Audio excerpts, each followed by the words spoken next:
Deltona, Florida, has a rich history that traces its roots back to indigenous inhabitants and early settlers before evolving into a modern planned community. The area that is now Deltona was originally home to the nomadic Timucuan people, who thrived on the abundant fish and fresh water found in the region, particularly around Lake Monroe and the St. Johns River. Their presence dates back thousands of years, with evidence of their habitation lingering into the period when European settlers began to arrive. After Florida became a state in 1845, the region saw increased activity as steamboats started making regular trips along the St. Johns River to Lake Monroe, facilitating trade and settlement. The first notable settlers in the immediate vicinity were George Sauls, a former Confederate secret agent during the Civil War, along with his wife Adeline and their 6 children. They established a homestead in 1859, about 3 miles north of present-day Osteen, roughly where Deltona now stands. The Sauls family's homestead later gained historical recognition when, despite burning down in 1972, it was designated a historical site by the Volusia County Historical Commission in 1977. The street originally called Barranca was renamed George Sauls Street in their honor, though the site lost its official historical designation in 2000, and its marker was relocated to the Osteen Cemetery. For much of its early history, the area remained sparsely populated and quiet, with nearby Enterprise developing as a small steamboat landing community after the Civil War. Significant change came in 1962 when the Mackle brothers, through the General Development Corporation, purchased 17,203 acres of land in southwestern Volusia County. They envisioned a planned residential community named Deltona Lakes, targeting retirees and families with affordable, low-maintenance homes.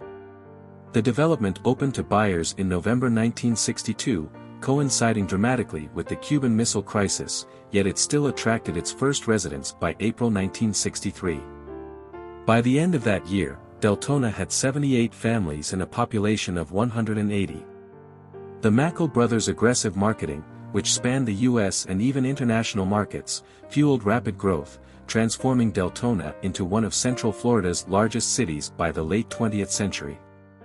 Deltona's population surged over the decades, from 4,868 in 1970 to 15,710 in 1980, and over 52,000 by 1991.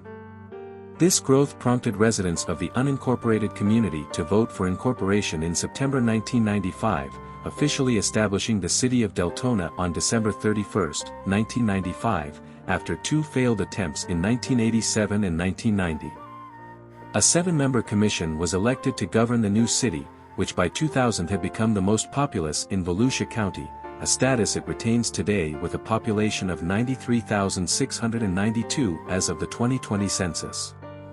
The city faced a dark moment in its history on August 6, 2004, with the Deltona Massacre, also known as the Xbox Murders. 4 men broke into a home on Telford Lane and brutally killed 6 people and a dog with baseball bats, marking the deadliest mass murder in Volusia County history. Despite this tragedy, Deltona has continued to develop, with recent efforts by city officials to attract businesses and industries through specially zoned areas for offices, healthcare, and industrial spaces. Located halfway between Daytona Beach and Orlando, Deltona benefits from its proximity to major attractions while maintaining a suburban, residential character. Its infrastructure has grown to include public transit via Votron, access to Interstate 4, and utilities like Deltona Water, which the city acquired in 2003. Today, Deltona stands as a testament to its origins as a planned community, blending its historical roots with ongoing growth and a focus on community living.